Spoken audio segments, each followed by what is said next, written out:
Thane Core grimaced as the Vorten shackles snapped around his wrists.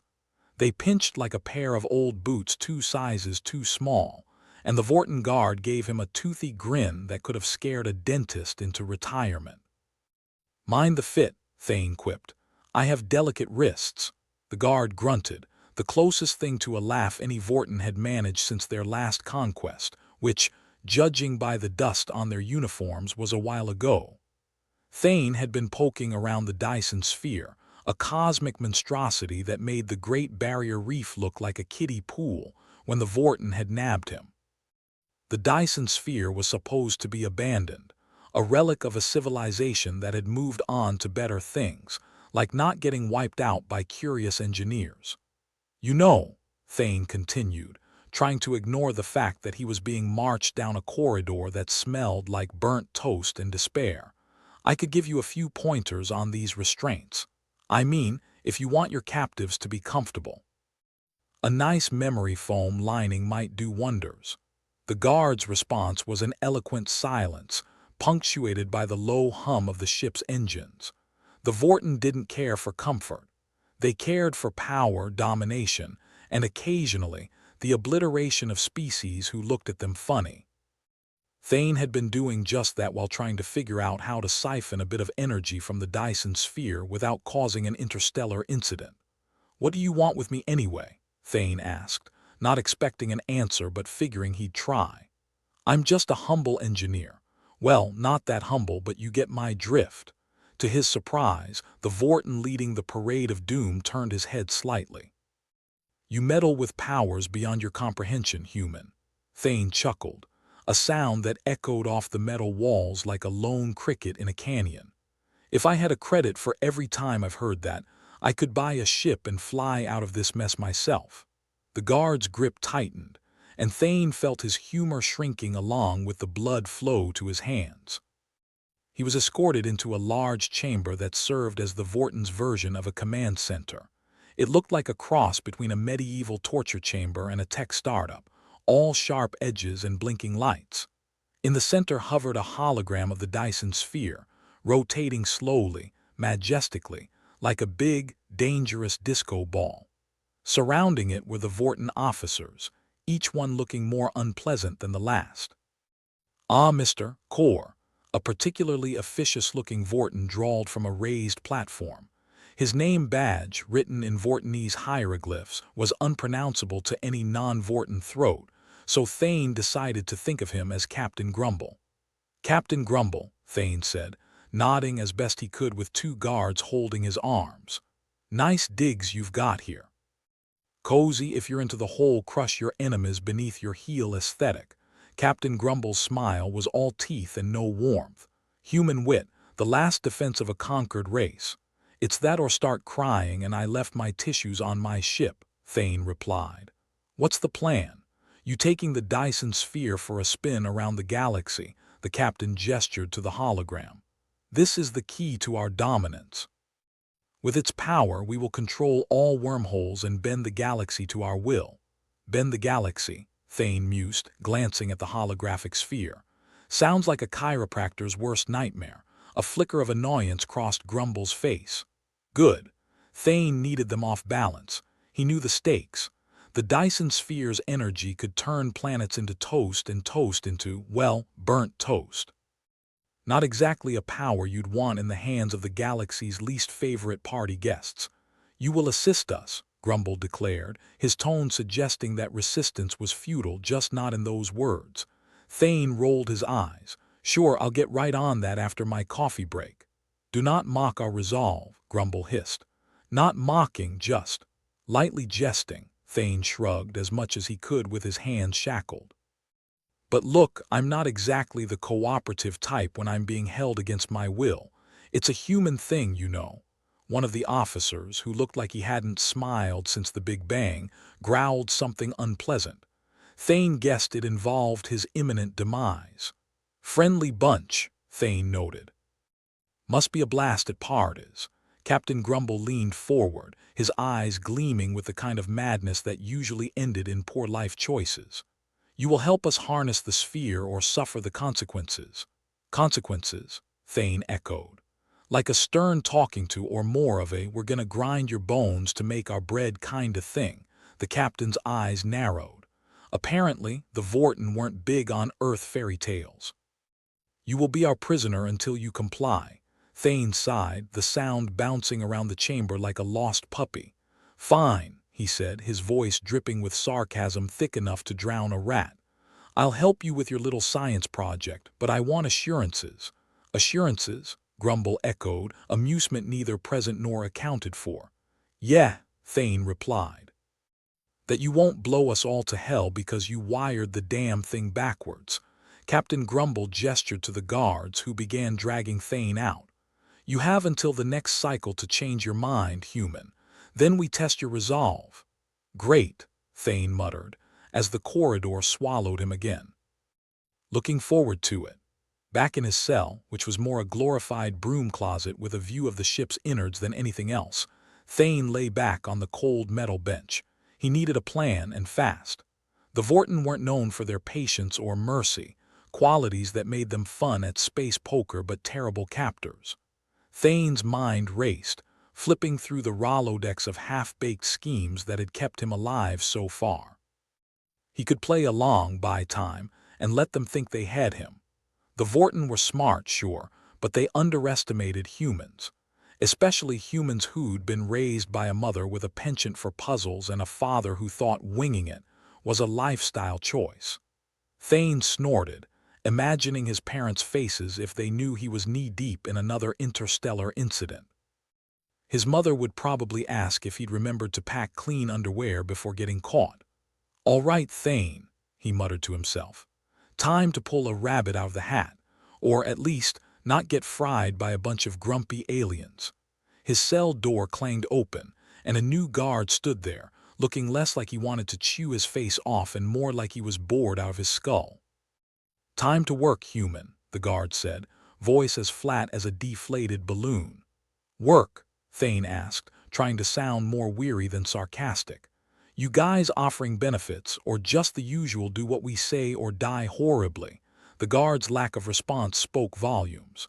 Thane was marched to a lab that looked suspiciously like a mad scientist's wet dream.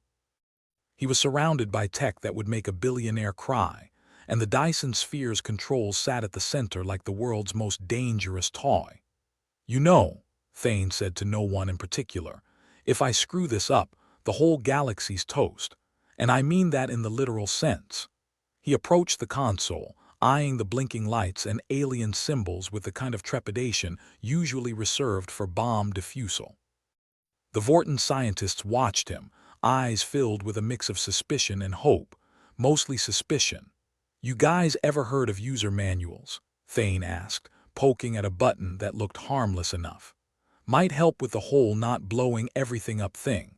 He pretended to work, flipping switches and twiddling knobs, the whole time his brain was ticking away like a clock on speed.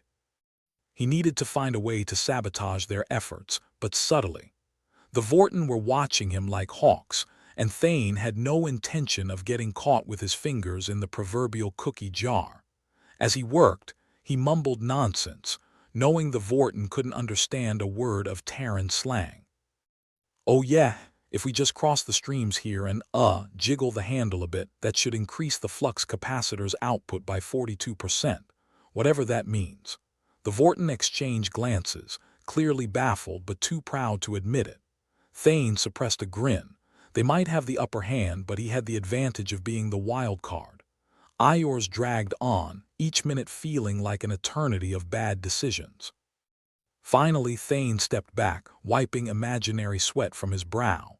"There you go, all set.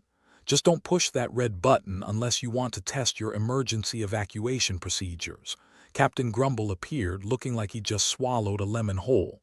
"Have you completed your task, human?" Thane nodded, feigning exhaustion.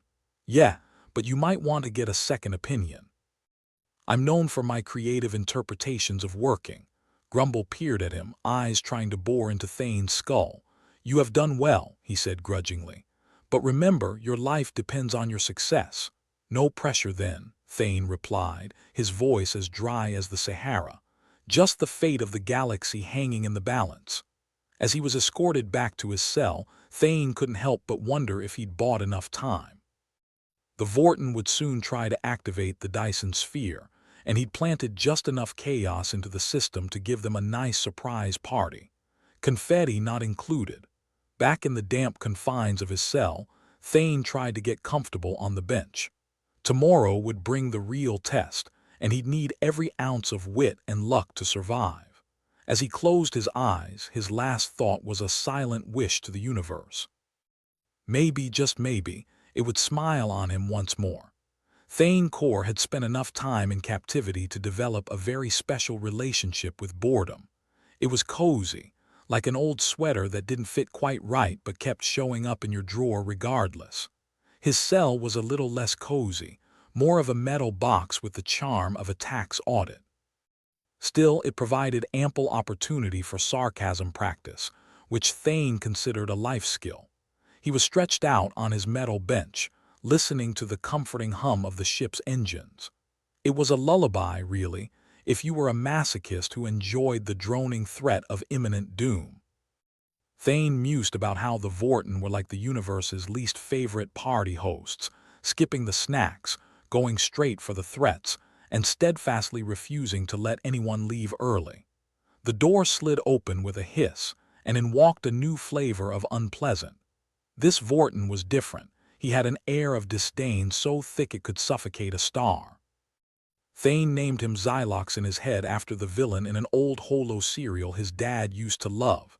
Xylox didn't come with a name badge, but he didn't need one. His presence screamed in charge in a way that made Thane's skin crawl. "Mr. Core," Xylox began, his voice like gravel wrapped in silk and dipped in vinegar. "Our patience is wearing thin." "Patience," Thane replied, sitting up. "I didn't realize that was something you guys stocked in your emotional arsenal. Must be next to empathy and good manners." Xylox's lip curled in an approximation of a smile. "You will help us with your expertise, whether you wish to or not." "Expertise," Thane chuckled, rubbing the back of his neck where the shackles had left a nice souvenir. "I'm just a guy who knows one end of a wrench from the other. Hardly the galaxy's savior. Do not underestimate your value," Xylox said, his gaze sharp enough to cut glass. "Your cooperation is essential," Thane shrugged. "Yeah, well, I've been called a lot of things, but essential is a first. You should hear what my ex says about me." Xylox didn't laugh, didn't even crack a smile. "Tough crowd." "Enough," the Vorton leader snapped. "You will assist us in harnessing the Dyson sphere's power, or your life will become considerably less comfortable." "Comfortable? You mean there's a deluxe version of this cell I'm missing out on?" Thane gestured around the cramped space. "Maybe with a view, amid on my pillow." Xylox was not amused. "This is not a negotiation, human." "Yeah, it's more of a hostile takeover," Thane muttered. "Just without the catering." Xylox turned on his heel and left, leaving Thane alone with his thoughts and the echo of future threats. He had to admit, the Vorton were consistent. Consistently unpleasant, but hey, everyone needs a hobby. Thane lay back down, staring at the ceiling. It was a classic case of rock meet hard place, with him stuck right in the middle. The Vorton were arrogant, sure, but they were also smart enough to know when someone was trying to outsmart them. It was a game of chess, and right now, Thane was playing with a board missing half the pieces. His mind drifted back to the lab and the tech he'd fiddled with. If he could just figure out a way to disrupt the Dyson sphere systems without getting caught, he might stand a chance. But that was a big if, and the Vorton didn't seem the type to appreciate subtle sabotage. The door clanged open again, interrupting his thoughts. The same guard from earlier, let's call him Grumpy, motioned for Thane to follow. "Time to work." "Again?" Thane groaned, getting up. "You guys ever heard of a labor law?" "Maybe a union." Grumpy ignored him, and Thane was once again led through the ship's labyrinthine corridors to the lab. There, the Vorton scientists waited, looking as thrilled as wet cats. Thane surveyed the room, eyes lingering on the controls of the Dyson sphere. "All right, let's see what kind of trouble we can get into today." As he pretended to work, Thane's mind raced. He needed a plan that was as brilliant as it was idiotic, something so crazy it just might work. The Vorton were overconfident, believing they held all the cards. Thane, however, was banking on the fact that they didn't fully understand the human knack for chaos. While the scientists hovered, Thane began to subtly tamper with the system, creating a feedback loop imperceptible to the untrained eye. If it worked, it would overload the Dyson sphere's core, causing it to temporarily shut down. It was a risky move, but desperation was a great motivator. "Hey, you guys got any snacks?" Thane asked, glancing over his shoulder. "Can't be mad scientists on an empty stomach." Silence. Apparently, the Vorten diet consisted mostly of disdain and high expectations. Focus, Thane reminded himself.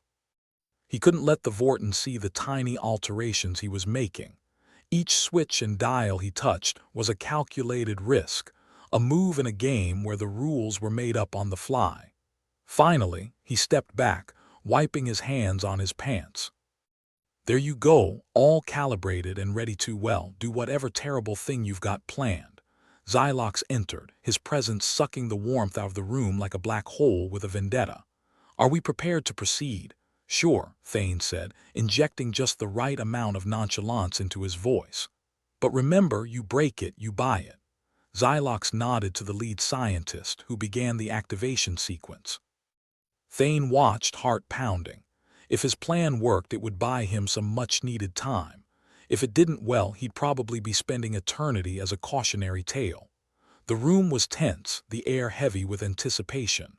Lights flickered, and for a moment Thane thought he'd miscalculated. Then the room went dark, followed by the unnerving sound of systems powering down. "What is happening?" Xylox demanded, his calm veneer cracking like cheap porcelain. "Oops," Thane said, stepping back. "Looks like your big bad Dyson sphere needs a reboot." Xylox's eyes burned with fury, but Thane met his gaze evenly. "You," he spat, voice trembling with rage. "You did this." Thane shrugged. "Guess I just have the magic touch." Xylox grabbed him by the front of his shirt, pulling him close enough that Thane could count the alien's teeth. "You will fix this, human, or I will make your remaining moments very unpleasant. Unpleasant like a bad haircut, or unpleasant like a surprise colonoscopy," Thane quipped, trying to hide the fear clawing at his insides. Xylox released him with a shove. "You have until the end of the cycle." "That's generous of you," Thane replied, smoothing his shirt. "I'll get right on it. After all, it's not like I have anything else on my calendar." As he was escorted back to his cell, Thane couldn't shake the feeling that he was playing a dangerous game of brinkmanship. The Vorten might have underestimated him, but they wouldn't make that mistake twice. Back in his cell, the gravity of his situation hit him like a freight train. He'd bought himself time, sure, but he was no closer to figuring out an escape. One wrong move and the Vorten would make good on their threats. Thane lay back on the bench, staring at the ceiling. He was out of tricks and running low on hope. Yet, as he thought about the Vorten's arrogance, a small, defiant smile tugged at his lips. They might control the ship, the Dyson sphere, and his immediate fate, but they didn't control him. Not yet. "All right, Thane," he muttered to himself. "Time to show these alien bastards what humanity's really made of, even if it kills you." His words echoed in the empty cell, a promise to himself and maybe to the universe. He closed his eyes, letting the hum of the engines lull him into a restless sleep. Tomorrow would be another day, another chance to outwit a galactic bully. And if there was one thing Thane Core was good at, it was playing the odds, especially when they were stacked against him. Thane Core had always considered himself a solo act, a man who preferred his own company, mostly because he couldn't stand anyone else's. Being locked up in a cramped cell on a ship full of hostile aliens, however, had made him reconsider the value of teamwork, especially if it meant getting out alive. Discovery, like most of life's nastiest surprises, came when least expected. It happened during one of those brief interludes when his Vorten captors decided he wasn't worth their immediate attention. Thane was back in his cell, contemplating whether banging his head against the wall would be more or less painful than another interaction with Xylox, when he noticed a peculiar vibration in the wall. Curiosity killed the cat, they say, but Thane figured he was already in a Schrodinger's box of sorts, dead or alive. It didn't much matter until someone opened the lid. So, he decided to investigate. He tapped on the wall, and to his surprise, it tapped back. Not with the subtlety of a covert communication system, but with the enthusiasm of someone discovering a long-lost friend at a terrible party. He knocked again, a rhythmic pattern he vaguely remembered from his time in a particularly dull engineering course. A moment later, a section of the wall slid open to reveal a compartment barely big enough to house a person. And yet against the odds there was a person, or rather an entity. It was a Xylothian, a wiry creature with 3 eyes that blinked asynchronously, like traffic signals with a mind of their own. The alien had a skin color somewhere between lavender and regret, and it looked at Thane with curiosity. Hi," Thane said, not sure if he should wave or salute. "I don't suppose you're here to rescue me." The Xylothian tilted its head, a gesture that could mean anything from hello to I'm contemplating your immediate demise.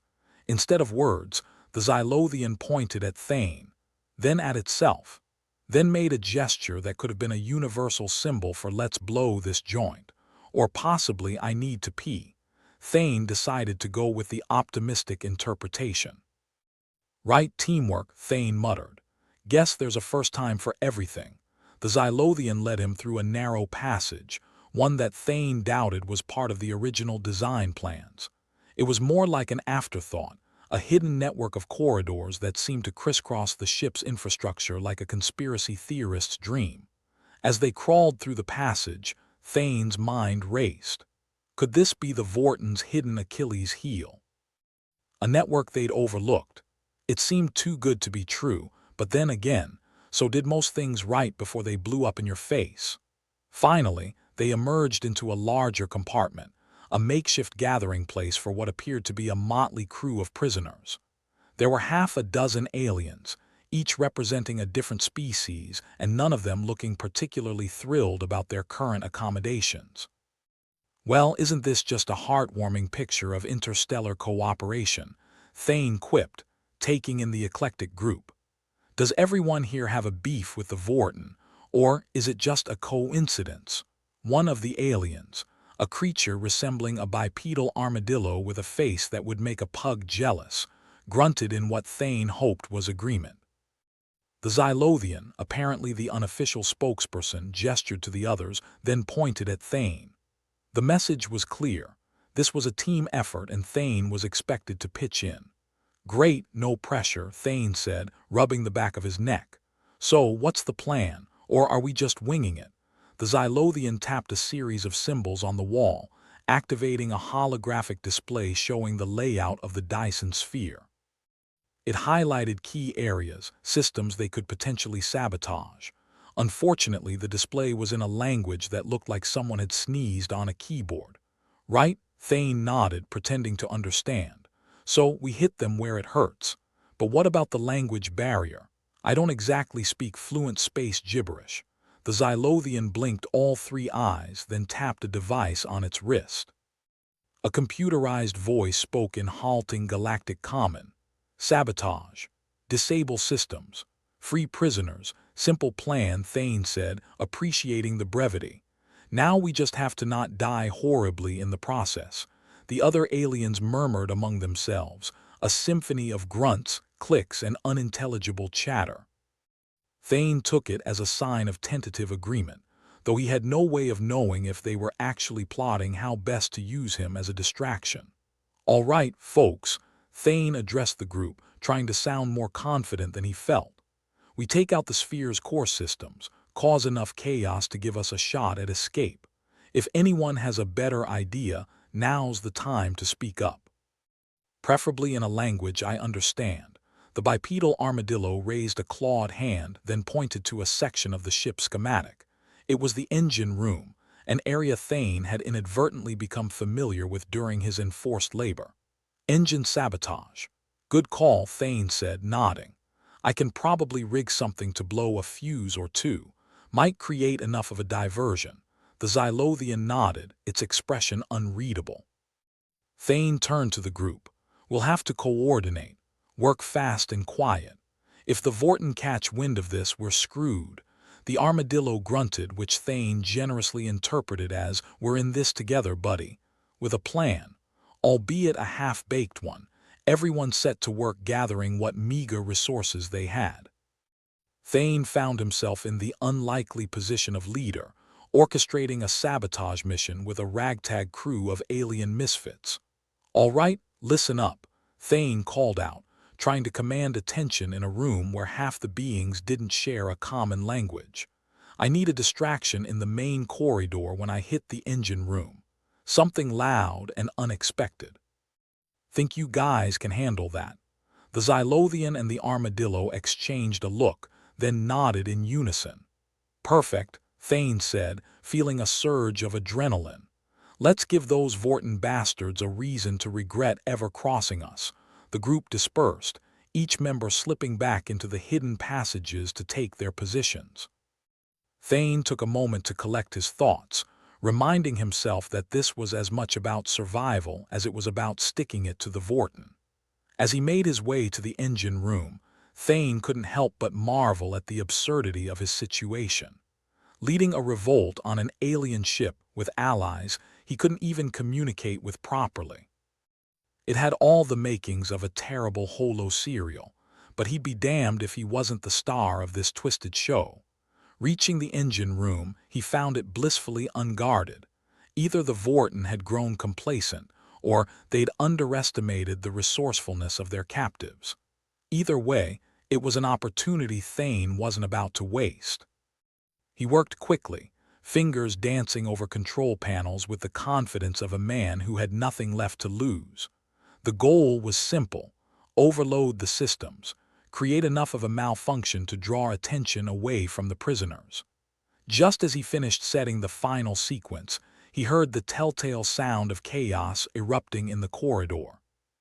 His alien allies had come through, creating a diversion that sounded like a rave, and a bar fight had a very loud, very destructive baby. "Showtime," Thane muttered, hitting the final command. Lights flickered, alarms blared, and the room shuddered as the ship's systems struggled to cope with the sudden overload. He bolted from the engine room, heart pounding with a mix of fear and exhilaration. Now all they had to do was avoid getting caught in the aftermath of their own sabotage. As he navigated back through the hidden passages, Thane couldn't help but smile. For once, he wasn't just a pawn in someone else's game. He was a catalyst for chaos, a wrench in the Vorten's meticulously crafted plans. Rejoining the group in their makeshift base, he found them waiting, tense but hopeful. The Xylothian gave him a thumbs up, one of those gestures that had, for some reason, transcended interstellar boundaries. "All too easy," Thane said, winking. "Now let's hope the Vorten are too busy cleaning up the mess to notice us slipping out." But as the group began to move, making their way toward what they hoped was an exit, the air thickened with tension. Trust was a fragile commodity here, and Thane knew their alliance was held together by the thinnest of threads. "Just remember, folks," Thane whispered, leading the way, "this isn't over until we're clear of this ship and the Vorten are cursing the day they underestimated a bunch of ragtag prisoners." No one responded, but Thane took their silence as determination. They were in this together, at least until they weren't. And in the cold vacuum of space, that was all the commitment you could hope for. As they slipped through the shadows, the sound of the ship's chaos echoing around them, Thane felt a flicker of something he hadn't felt in a long time. Hope. Not the naive, Disney kind, but the gritty, stubborn sort that refused to die even in the darkest circumstances. "All right, Vorten," he muttered under his breath, a defiant grin stretching across his face. "Let's see if you're ready for a little human ingenuity." And with that, the unlikely band of rebels crept toward their uncertain freedom, ready to risk everything for a chance at defiance. Thane Core was about as comfortable as a porcupine in a balloon factory, leading a rebellion that had about the same odds of success as a snowball in a supernova. But hey, optimism wasn't his strong suit anyway. The ragtag crew of aliens followed Thane through the narrow corridor, their footsteps echoing like a bad secret, and it wasn't long before Murphy's Law decided to rear its ugly head. Just as they were about to reach what they hoped was an exit, the Xylothian halted abruptly, making a series of frantic gestures that Thane interpreted as, "We've got company." A Vortin patrol, led by a guard with a toothy grin that could rival a shark on a good dental day, appeared at the end of the corridor. The guard's expression said, "I'm about to make your day a lot worse." "Ah, crap," Thane muttered, scanning for options like a gambler with a losing hand. He was good at thinking on his feet, but even he didn't fancy his chances in a fistfight with a Vortin. The Xylothian let out a low, guttural sound that was probably the alien equivalent of swearing, and the rest of the group tensed, ready to scatter like pigeons in a park. "Wait," Thane whispered, holding up a hand. "Let me try something." He approached the Vortin with a nonchalance he didn't feel, plastering on a grin that he hoped conveyed, "I'm innocent, officer." "Hey, nice grin you got there," Thane called out, his voice dripping with sarcasm. "Bet you're the life of the party." The Vortin's grin faltered, confusion clouding its brutish features. "You try joke, human, try." "Oh no, I don't try. I succeed," Thane shot back, glancing over his shoulder at the group. "Get ready." Without warning, Thane lunged sideways, hitting a panel he'd noticed earlier. The emergency fire suppression system. Whoever designed this ship must have had a sense of humor, because it released a thick, blinding fog that filled the corridor faster than a politician fills a promise. Amid the chaos, the aliens broke into a run, following Thane's lead. It was the kind of reckless, half-baked plan that was probably going to get them all killed, but in the absence of a better idea, it was all they had. As they ran, Thane caught sight of one of their own, a wiry two-legged creature with scales like tarnished copper being dragged away by another Vortin. Damn it, they'd lost one. Thane's gut twisted, but he knew they couldn't afford to go back. "Not yet. Keep moving." Thane barked, urgency sharpening his words. "We'll come back for them." As if the universe wanted to remind him of its cruelty, the ship's alarms blared to life, an obnoxious cacophony that would have made a banshee cover its ears. The Vortin were obviously not fans of their corridors turning into fog machines. They burst into a larger compartment, a junction of sorts with access to several key areas of the ship. This was their chance, but it was also where things could go seriously sideways. "All right, split up," Thane ordered, trying to sound more like a leader and less like a guy who'd just stumbled into this mess. "Remember the plan, hit their systems hard and regroup here."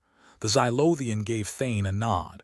Whether it was one of faith or resignation, he couldn't tell. Probably a bit of both. As the group dispersed, Thane headed for the engine room. Again. Because if there was one thing he'd learned in his years of dodging trouble, it was that the best diversions were the ones that made the biggest mess. The engine room was still a cacophony of noise and flashing lights from his earlier handiwork. Thane waded through the chaos, heading for the primary control console. The idea was simple: overload the secondary conduits and pray that the subsequent chain reaction would keep the Vortin busy. He worked quickly, fingers flying over the controls with practiced ease. Years of tinkering with engines and tech had left him with a knack for making things do what they weren't supposed to, like explode. As he set the final sequence, he couldn't help but smirk.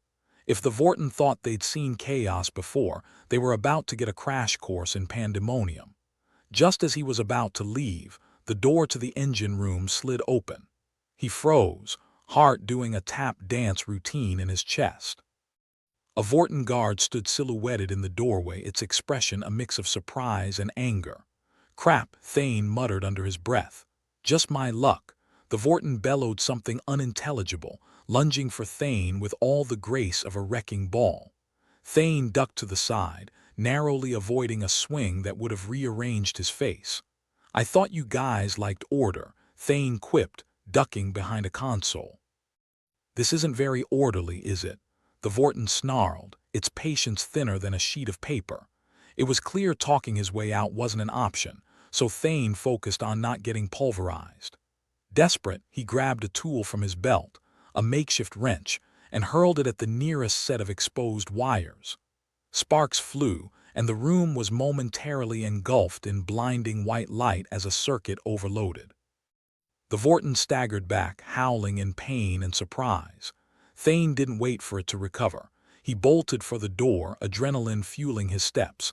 It wasn't the most graceful exit, but in a fight between elegance and survival, survival won every time. Back in the corridor, the ship continued its symphony of alarms. Thane retraced his steps, heading for the rendezvous point. He could only hope the others had managed their tasks without getting caught. As he rounded a corner, he nearly collided with the bipedal armadillo. The alien seemed out of breath and jittery, but more importantly, it was still in one piece.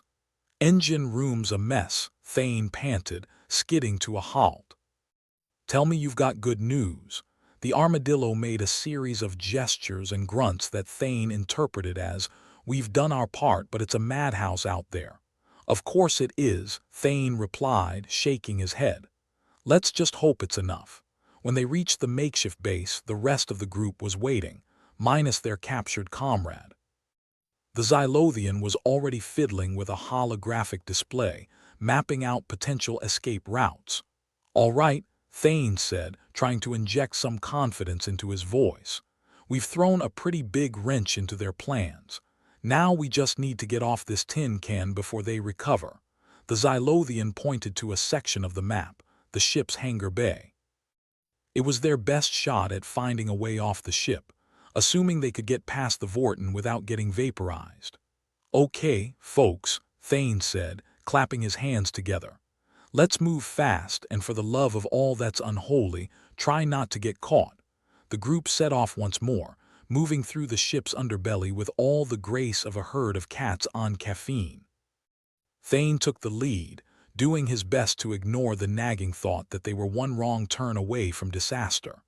As they approached the hangar, it became painfully clear that the Vorton weren't about to let them stroll out without a fight.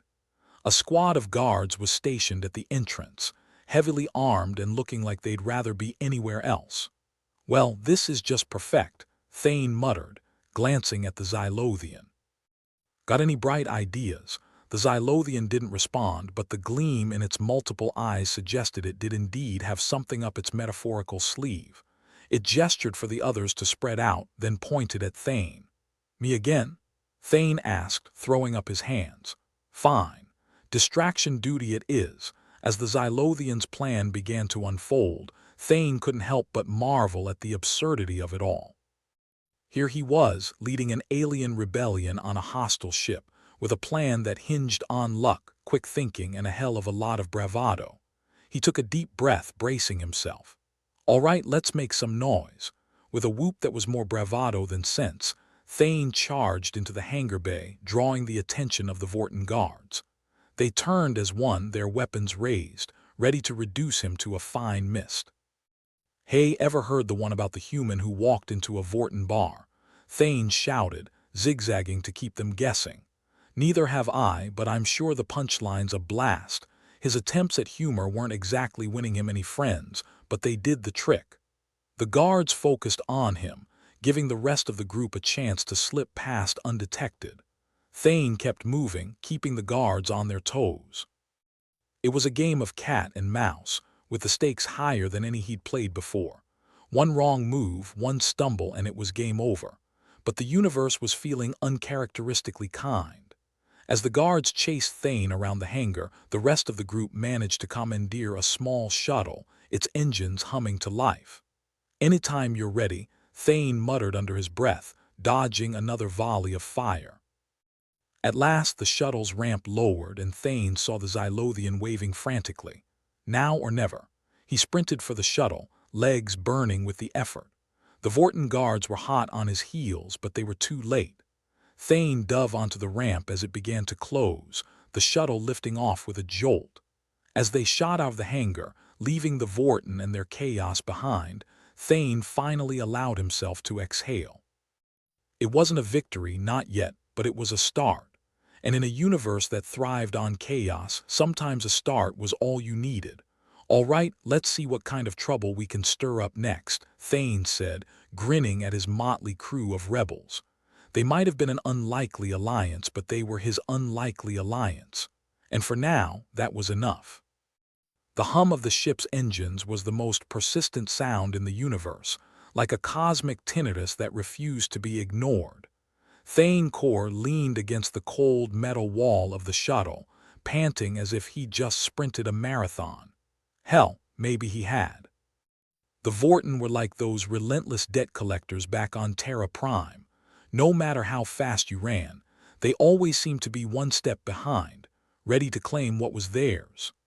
Thane was about to voice his thoughts when the Xylothian, perched across from him with eyes glinting like curious marbles, started gesturing wildly.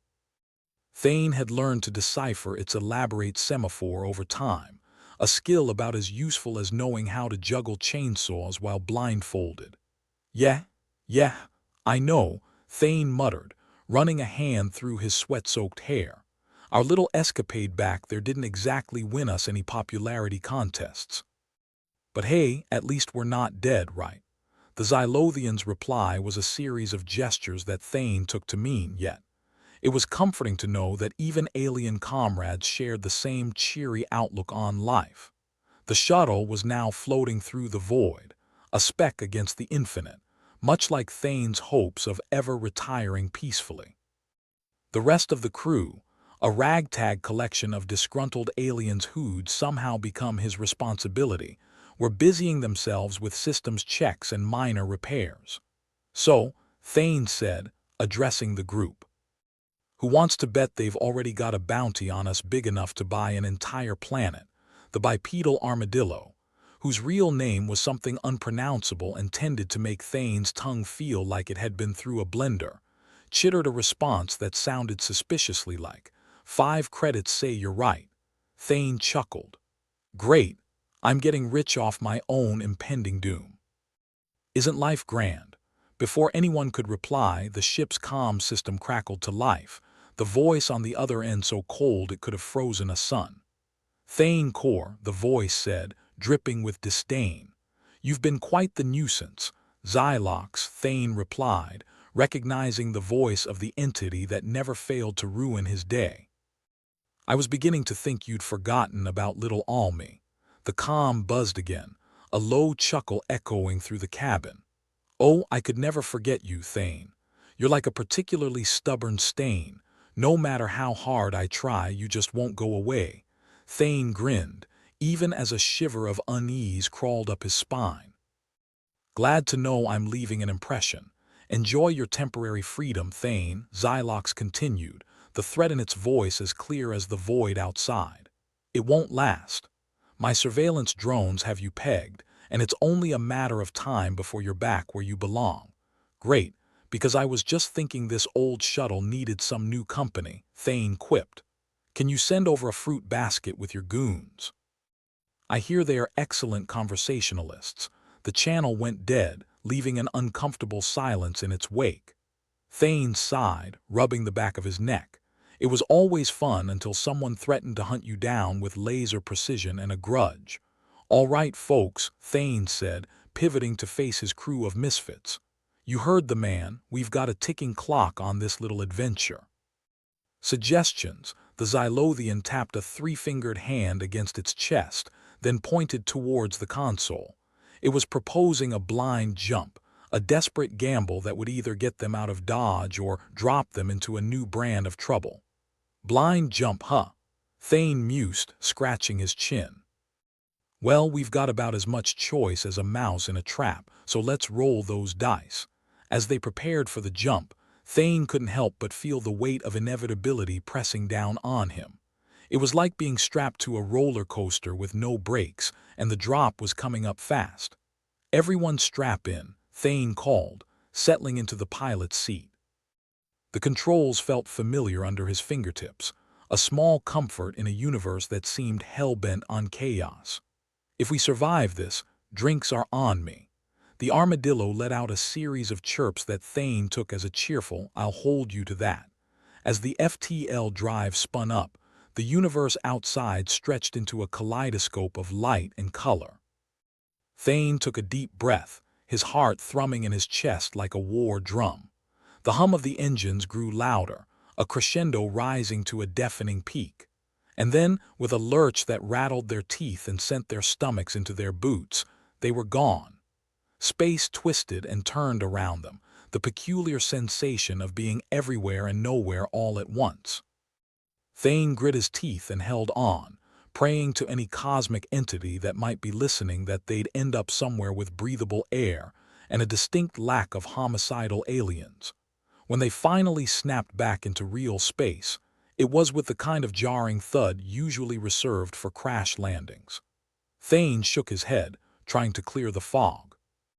The ship had held together miraculously, but they were now drifting in an unfamiliar star system. "Well," Thane said, his voice a little shaky but intact, "welcome to wherever the hell we are. Population, us." The Xylothians scanned their surroundings, gesturing at the console as it worked to identify their new locale. The holographic display flickered to life, revealing a planet nearby that looked mostly habitable, if a little rough around the edges. "Lovely," Thane muttered. "A perfect vacation spot.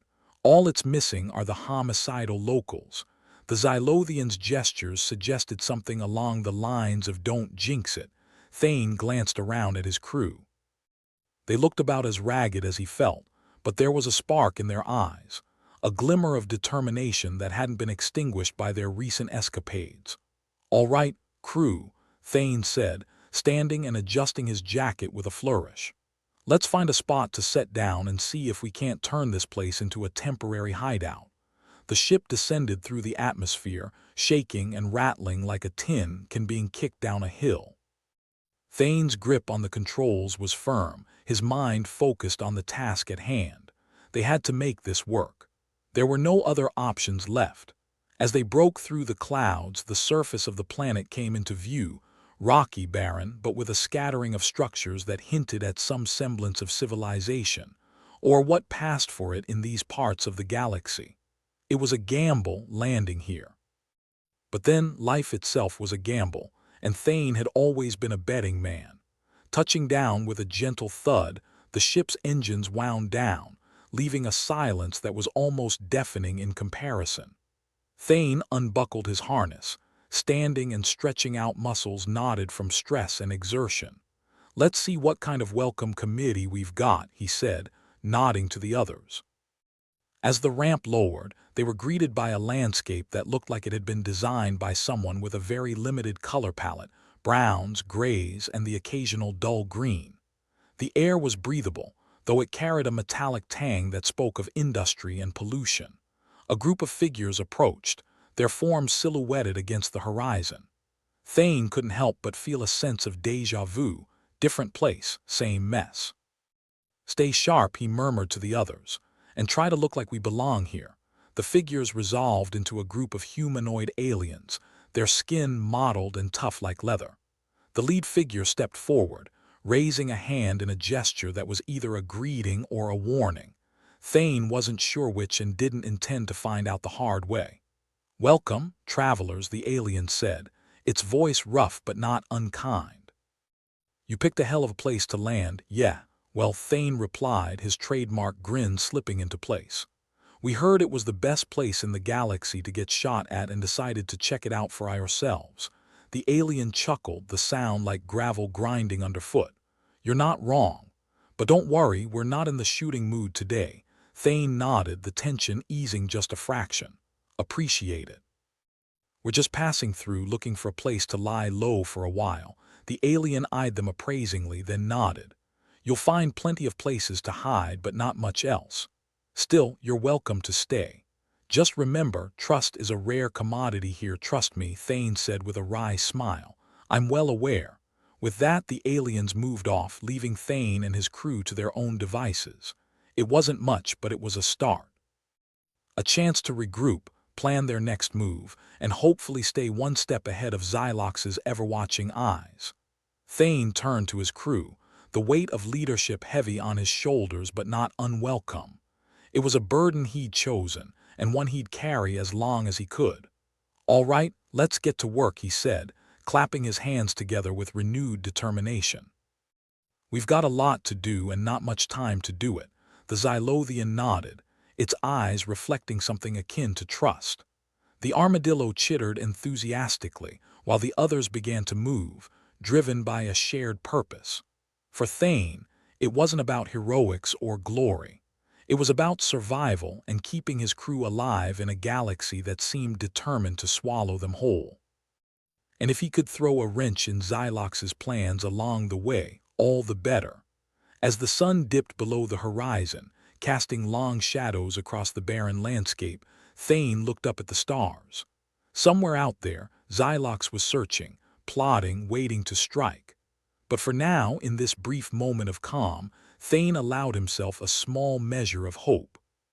Because if there was one thing he'd learned in this thankless life, it was that hope was a stubborn bastard. Much like him. Thane Core had seen better days. Hell, he'd had better hangovers. But there he was, standing in the middle of a dusty wasteland with his ragtag crew, hoping the locals weren't the kind who solved disputes with plasma rifles. "Lovely place you've got here," Thane remarked, sweeping his gaze over the alien landscape that looked like it had been designed by someone with a grudge against life. "Reminds me of my ex's apartment, minus the roaches."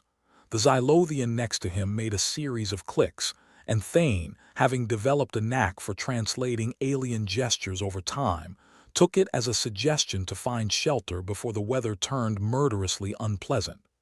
Yeah, Thane muttered, waving a dismissive hand. "We're moving." The armadillo, who Thane had affectionately nicknamed Chirpy, was already scuttling forward, its beady eyes scanning for anything remotely resembling cover. Its enthusiasm was almost endearing. Almost. As they trudged across the barren land, Thane couldn't shake the feeling that they were being watched. No doubt the locals had their peepers on them, deciding whether to roll out the welcome mat or the death ray. The structures they'd seen from orbit loomed ahead, huddled together like a pack of drunks at closing time. They were an eclectic mix of rusty metal and cracked stone, with an aura that screamed abandoned but not quite dead. "Just the place to put down roots," Thane said dryly, stepping over what might have once been someone's front door. Inside, it was surprisingly intact, save for a layer of dust thick enough to sculpt a small civilization. The Xylothian began poking around, its slender fingers dancing over walls and consoles, looking for anything useful. "Find anything that won't blow us sky high?" Thane asked, leaning against a wall that groaned in response. The Xylothian paused, its eyes flicking towards a concealed panel, which it managed to pry open with an ominous creak. A console flickered to life, casting an eerie glow in the semi-darkness. "Well, that's new," Thane said, stepping closer. "And by new, I mean old as dirt and twice as shady." The console was riddled with symbols that looked like a toddler's attempt at abstract art. It reminded Thane of the Dyson sphere they'd barely escaped, an ancient relic that had unexpectedly turned hostile. "Why do I get the feeling we're in for another round of cosmic charades?" Thane muttered, tapping a few of the symbols in what he hoped was a logical order. A low hum filled the room, and a holographic figure flickered to life above the console. It was human-like, which was a surprise, given the architectural tastes of the locals. "Welcome, traveler," the figure intoned, its voice surprisingly clear. "You have accessed a forgotten node of the Terran AI network. How may I assist you?" Thane blinked, momentarily stunned. "Well, paint me blue and call me a smurf. An honest-to-God Terran AI in this backwater rock." The armadillo chirped inquisitively and Thane nodded. "Yes, Chirpy, I know it's odd, but let's not look a gift AI in the mouth, yeah." The Xylothian gestured for Thane to continue, its glinting eyes a mix of wariness and curiosity. "All right, old buddy," Thane said, addressing the AI. "We're in a bit of a pickle. Got a Vorten death squad on our tail and we could use a miracle. Got any of those lying around?" The AI paused as if considering. "Accessing historical data and regional defense protocols. Please stand by." Thane crossed his arms, throwing a glance at his crew. "Never thought I'd miss waiting on hold with tech support." The AI flickered, its gaze shifting to Thane. I have found a potential solution. There are dormant defense systems within the Dyson sphere capable of neutralizing the Vorten threat. Thane's eyebrows shot up. Dormant defense systems. Why do I feel like there's a catch? The systems require manual activation, the AI continued, and must be accessed from within the sphere itself. Thane sighed, scratching his chin. Of course they do. Nothing's ever easy, is it? The Xylothian gestured a suggestion of caution, and Thane nodded. Yeah, I know, it's a risk, but it's either that or we end up as space dust. Understood, the AI replied. I will provide the necessary coordinates and access codes. Great, Thane said, trying to sound more confident than he felt. We'll just mosey on over to the Dyson sphere and kickstart those systems. Easy as pie. As the AI transferred the data to Thane's comm device, he felt a flicker of hope, a stubborn ember refusing to be snuffed out by the universe's relentless crapstorm. All right, team, Thane said, stowing the device. We've got a plan that's only half insane. Let's get back to the ship and prep for launch. They retraced their steps through the desolate landscape, the wind picking up as if nature itself was impatient for them to leave. Thane had no intention of overstaying their welcome, not that it had been particularly warm to begin with. Back aboard their ship, Thane took a moment to appreciate the relative comfort of their metal home. The engines were a familiar drone beneath his feet, a constant reminder that they were hurtling through space on little more than hope and duct tape. As he settled into the pilot's seat, the comm system crackled to life, this time with a voice that was more irritating than a mosquito in a bedroom. Thane, Xylox's voice oozed through the speakers. You're slipping. My sensors almost didn't catch your little stunt, Xylox, Thane replied, rolling his eyes. And here I was worried you'd forgotten about me. Don't flatter yourself, Xylox said, his tone like ice. You're just a means to an end.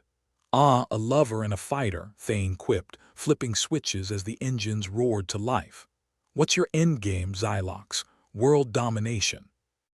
Or just a really impressive collection of restraining orders? Xylox laughed, a chilling sound that made Thane's skin crawl.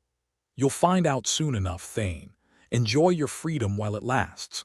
The comm went dead, leaving Thane to shake his head at the persistence of psychos with god complexes.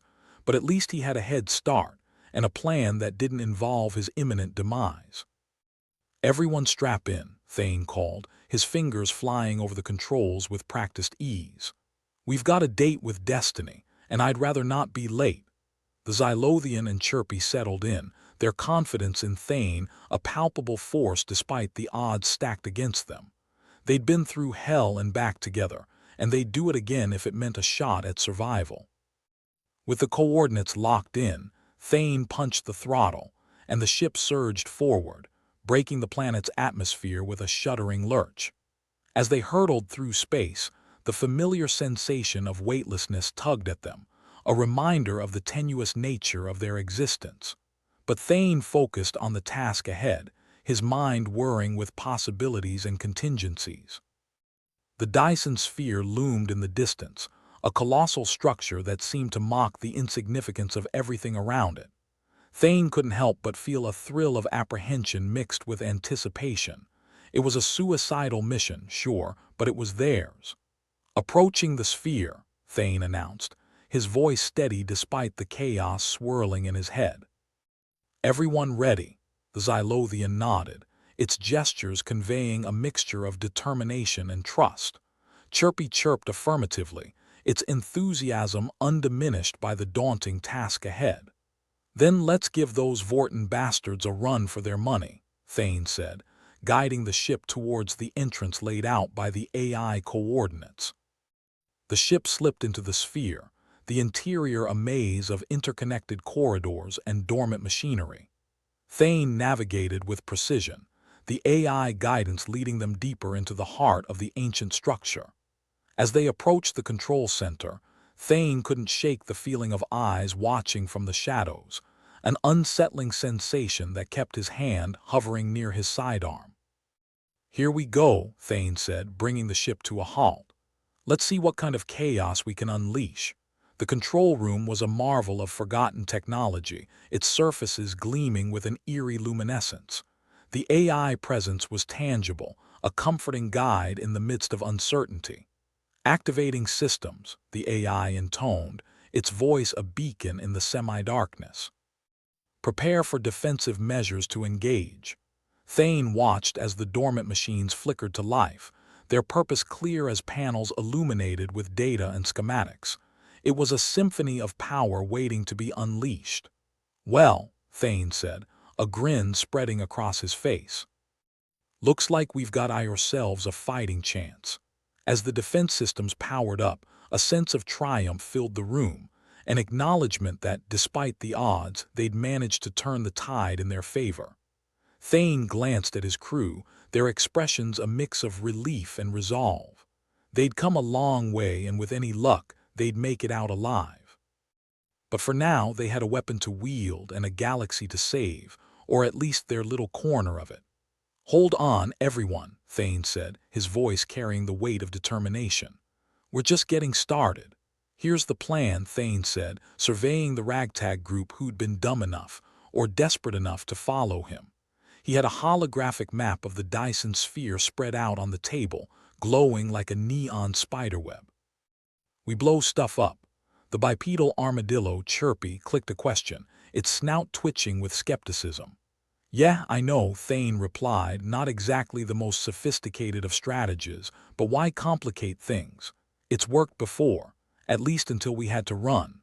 The Xylothian made a series of rapid gestures, its eyes flicking with a mix of concern and reluctant trust. "Easy there, no need to get philosophical about it, buddy," Thane said, patting the console. "This AI got the goods on every nook and cranny of this cosmic death trap. We're sitting on a gold mine of sabotage potential. Vortin aren't going to know what hit him," Thane continued, with a grin that was more bravado than certainty. "It'll be like kicking a hornet's nest, except these hornets have plasma rifles and a superiority complex." The AI voice cut through the air like a bureaucrat's monotone. "I have located critical power nodes throughout the sphere. Disabling them will disrupt the Vortin's operational capabilities." "Well, you heard the machine," Thane said, rubbing his hands together. "Let's give those Vortins something to whine about." The crew, a motley collection of ex-prisoners and renegades, nodded. Not much enthusiasm, but who needed enthusiasm when you had desperation?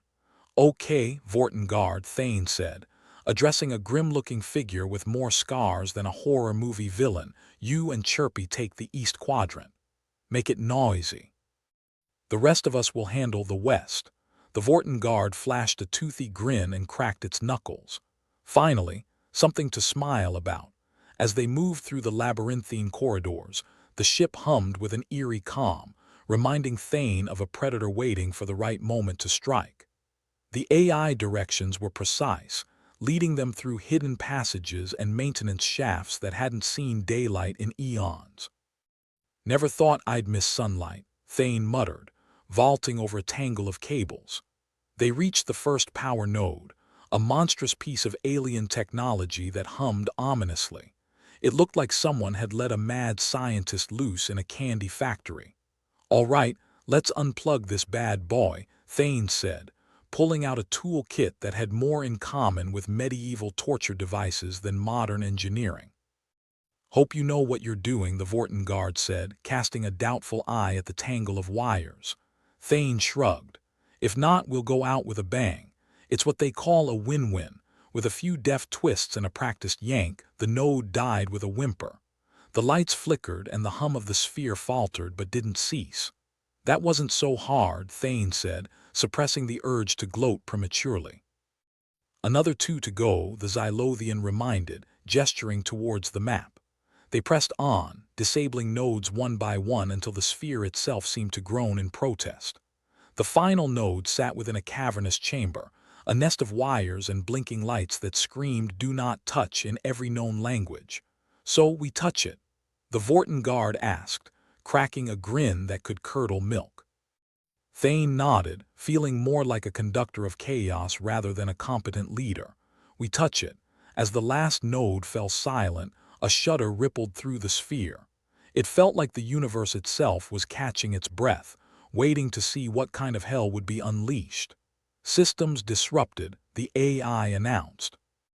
Operational capacity of Vorten forces significantly diminished, which is AI speak for good job not dying, Thane translated, taking a moment to relish the small victory. Let's get back to the others. The return journey was hectic, corridors flashing with emergency lights and warning klaxons blaring. It was like they'd broken into a Christmas tree factory during the world's worst rave. Back at their makeshift base, the crew regrouped, battered but alive. Thane's heart raced with adrenaline, a cocktail of fear and anticipation that made his hands twitch. "All right, people," Thane announced, "we've thrown a spanner in the Vorten works. Now it's time to finish the job. Xylox won't be happy," the Vorten guard said, a hint of satisfaction in its voice. "He can file a complaint," Thane shot back. "Preferably from a prison cell." The AI voice cut through the chatter. "Warning, Vorten forces are mobilizing. Estimated time to contact is minimal." "Of course it is," Thane muttered, turning to face the crew. "Everybody ready? We're about to deliver a special kind of customer service, Vorten style."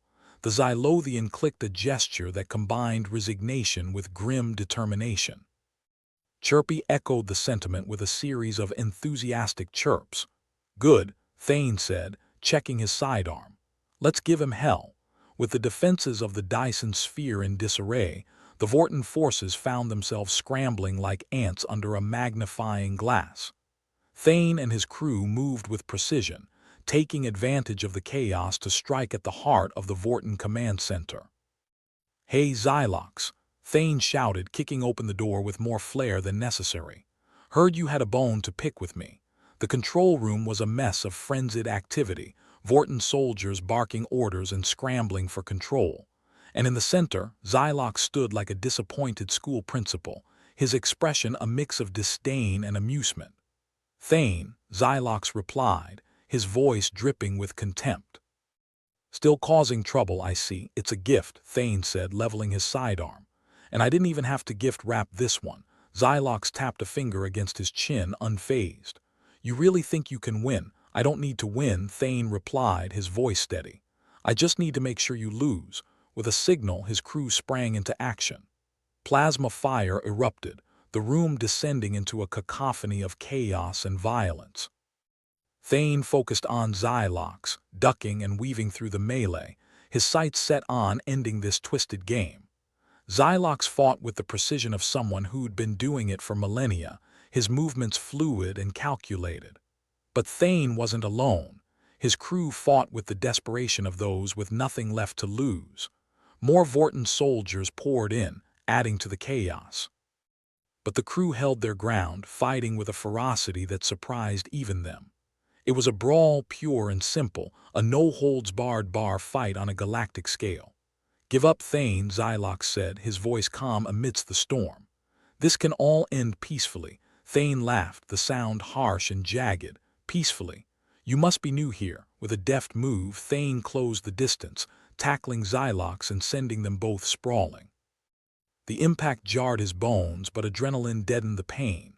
They grappled, a tangle of limbs and determination, each seeking an advantage. "You're a stubborn one," Xylox grunted, trying to break free. "Part of my charm," Thane replied, driving an elbow into Xylox's ribs.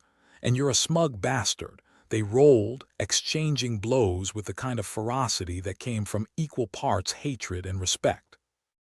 Around them the chaos continued, but for Thane it narrowed down to this moment, this fight. With a surge of effort, Thane managed to pin Xylox, his sidearm pressed against Xylox's chest. "Looks like I've got you cornered." Xylox sneered, a flicker of defiance in his eyes. "You'll never win, Thane." "Maybe not," Thane admitted, his grin more wolf than man. "But I'm going to enjoy this."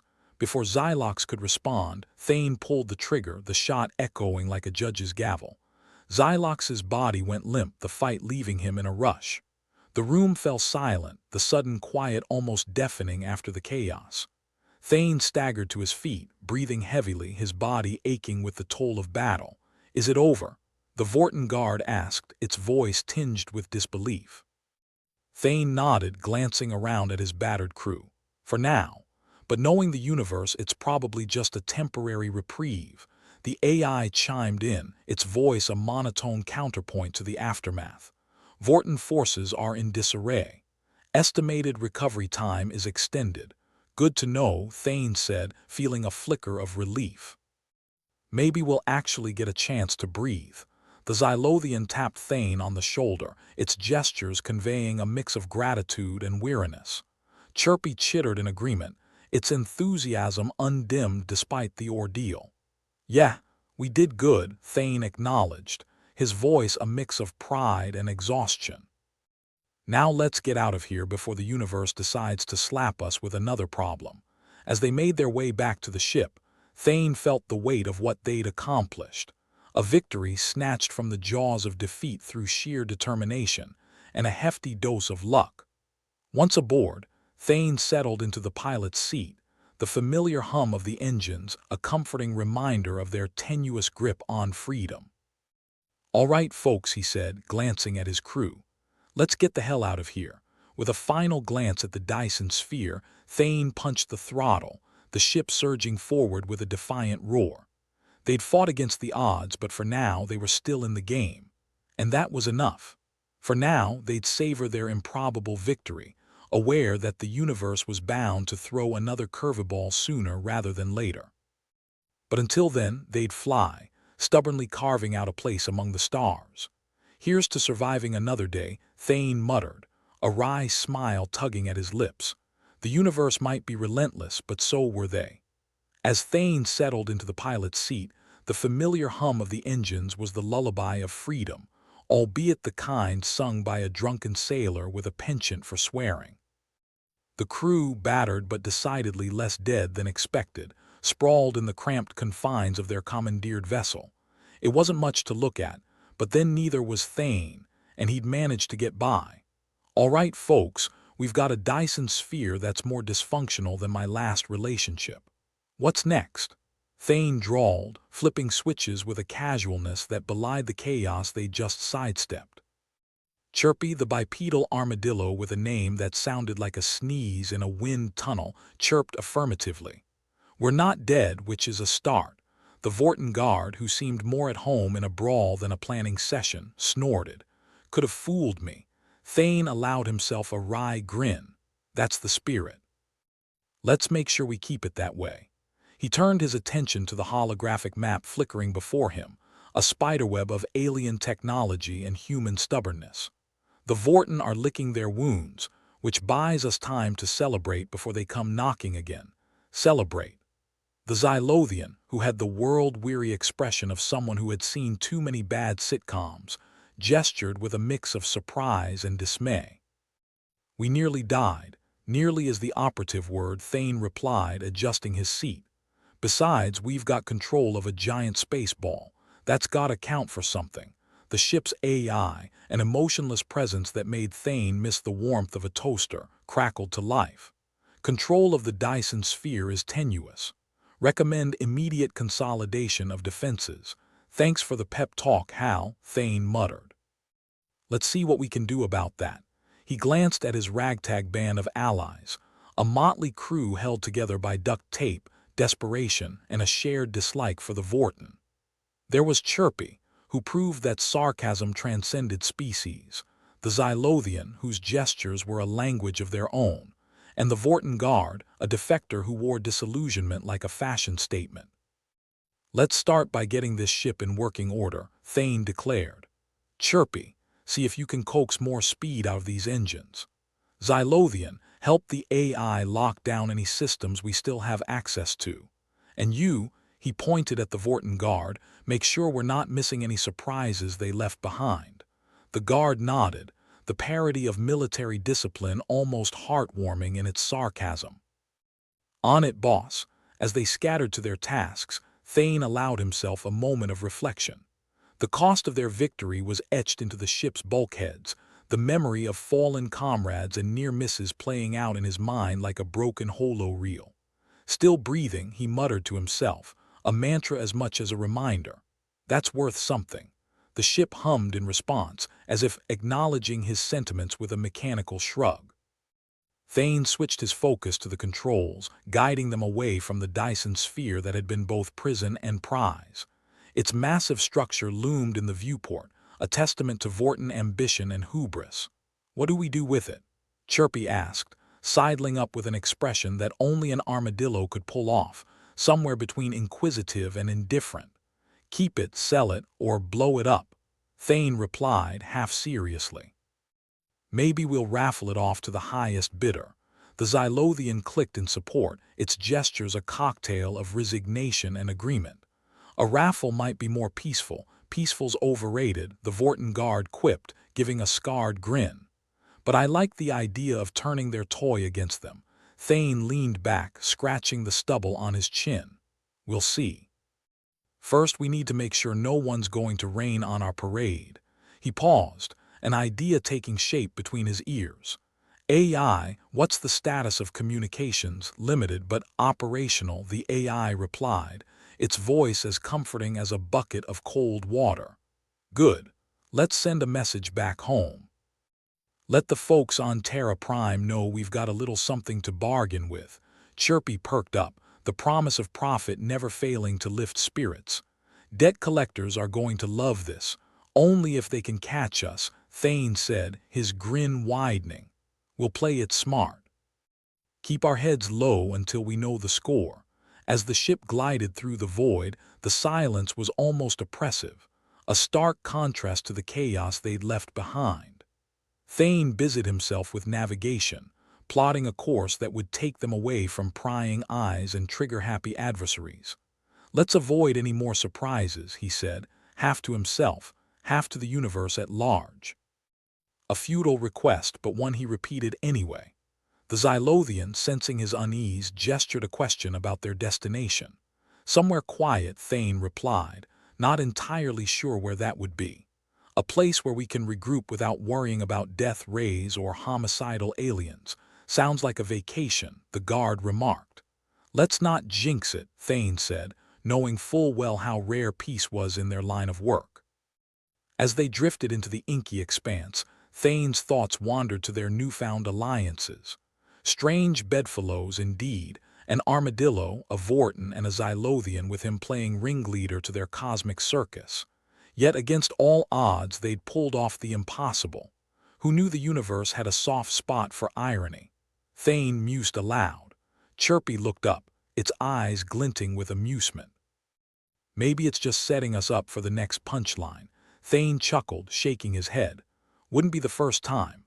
The ship sailed onward, cutting through the vastness like a knife through burnt toast.